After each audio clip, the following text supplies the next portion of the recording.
Hello, I'm Eric Hulsizer. I'm the lab assistant for the radio, television, and film program. Some of you know me from the Ybor campus. Some of you have not met me, so hello.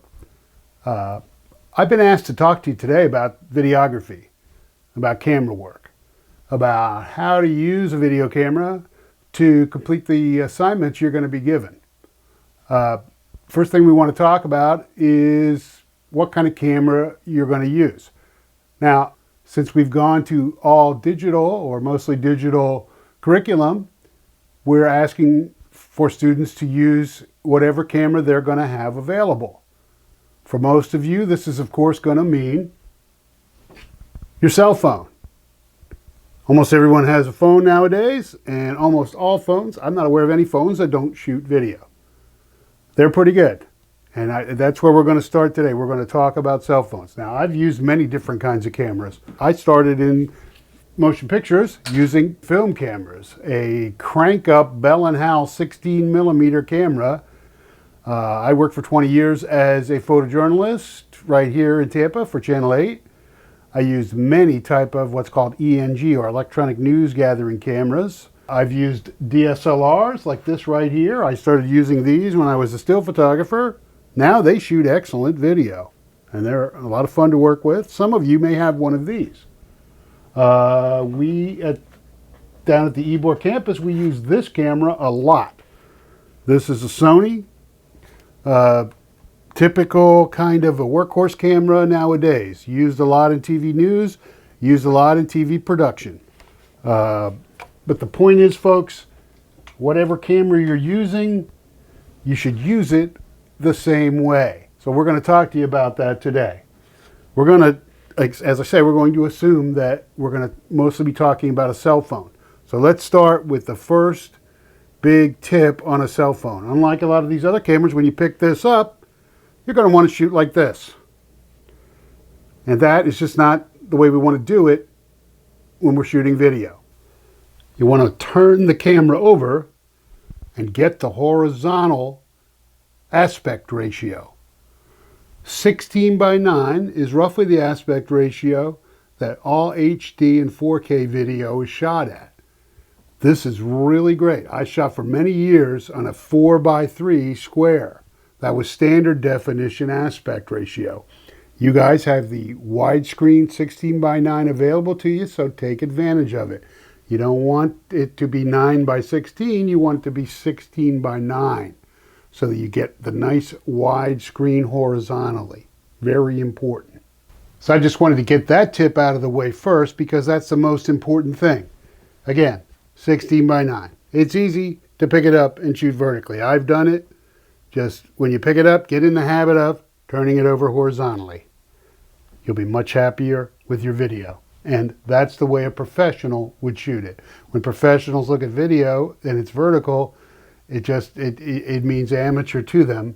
And everything I'm talking to you about today is how to shoot from a professional standpoint, as opposed to the way an amateur would do it, the way your brother-in-law might do it with his iPad, the way your mother might do it with her phone. They're going to shoot it vertically. You're going to be a professional. You're going to distinguish yourself by shooting horizontally. Okay? So we had some success with our students working from a digital platform. We had almost 200 video submissions in the first only half a semester that we asked students to learn from home.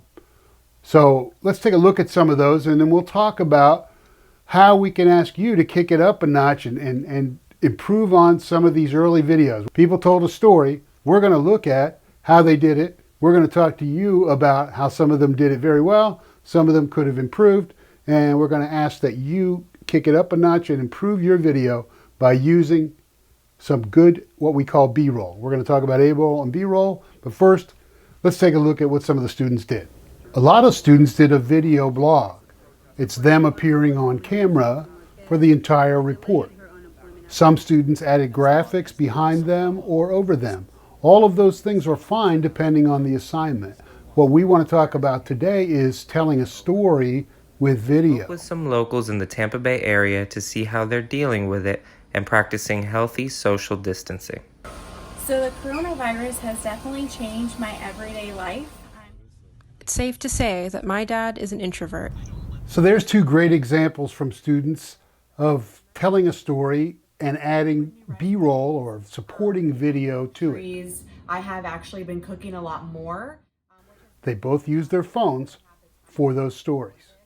Suppose you had an assignment that was to do with the stay-at-home order, and you were told, find out what people are doing with their spare time. Well, I went ahead and I shot just what I would do with maybe one person. I'm going to make a small movie out of a person I found. Now, for safety's sake, I never left my house. And I just want to show you that it is possible to go ahead and shoot a little mini movie of just one person doing one task. Let's take a look at that. A lot of cars at home midday in Manhattan Manor could mean more getting done around the house. Got these two big old oak trees that throw a lot of leaves on the ground. One man found time to spruce up. I've really been trying to work on my yard. When I'm working, I don't really normally have too much time for it, so I'm trying to focus on taking care of things around the house with the extra time. Sometimes change has benefits. Feels good, and trying to make the best of a bad situation, I guess. And yes, I shot that with my phone. So let's take a look at that story and break down the elements of it, starting with the A-roll.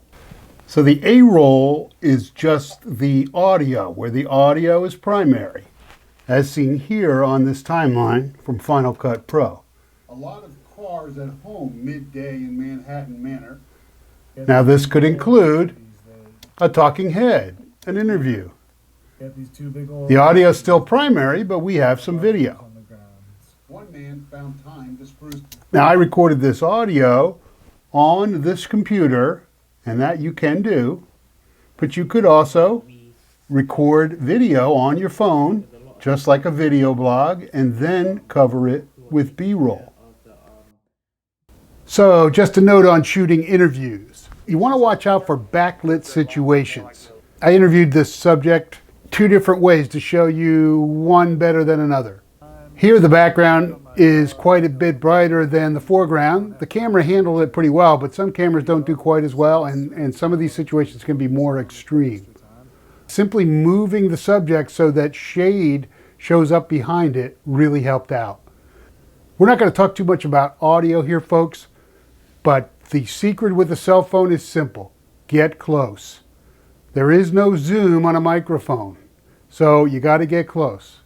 It does get a little uncomfortable to get that close. You might want to hold your hands out. Get the phone as close as you can. Have the subject speak nice and loud. That's about all we're going to talk about with audio, other than make use of audio. As far as how to shoot an interview, you'll want to shoot at eye level if possible. We don't want to look up people's noses or down on the top of their head. Try to be as close to eye level as possible. If someone is sitting down, you need to sit down. We also want to be concerned with what's called lead room. The direction they're looking is where we want to have what's called lead room. We want extra space on that side, so we want them slightly offset to the opposite side from the direction they're looking. So that's the A-roll. Now let's talk about the B-roll. What is B-roll? Well, it's simply the A-roll plus the pictures. It's what we use to prove what was said in the A-roll. The man says the leaves from the oak trees need to be raked up. Let's show that. We could just show a talking head and have you appear on camera and say that, but we're going to prove it with B-roll. For the assignments you're going to do, you're going to be asked to get about 30 shots. Now that may seem like a lot, but we want to keep the piece moving. So how do we get 30 shots? Well, I have two expressions to tell you how to do that. Wide, medium, and tight, and shoot and move. What we want you to do is to make a sequence of wide, medium, and tight shots. Let's avoid the panning and the tilting. A lot of amateurs do way too much panning and tilting. Think of it as still pictures with motion inside of them. So here's the opposite of wide, medium, and tight. A lot of people will shoot just one medium shot and then cut it apart to make the time go by. That looks very rough. It's unprofessional. It's known as a jump cut. We can compress time. In this case, what takes about a minute, 2 minutes to rake up some leaves and put them in a can, we compressed it to about 30 seconds by using wide, medium, and tight. We don't want to get our wide, medium, and tight all from the same place. We want to move around. In this case, for the wide shot here, I'm standing on a step ladder. Then I got down on the ground and got a low shot. It's all about giving the editor choices. By the way, one of the best ways to learn to shoot is to edit your own work. You'll be doing that. When you do that, you want to analyze. How can I get better next time?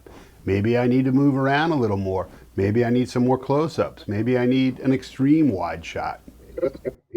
So I hope what we talked about helps you to think about videography in terms of shooting professionally, whether it's shooting horizontally instead of vertically or using the wide, medium, tight, shoot and move methods. It's all going to add up to much better B-roll to cover your A-roll. I want to thank you for watching this video. I want to encourage you to get out there and practice. Again, it doesn't matter what camera you're using, but just shoot, shoot, shoot. The more you shoot, the better you're going to get at it, especially if you use some of the principles we just talked about. I want to wish you good luck and good shooting.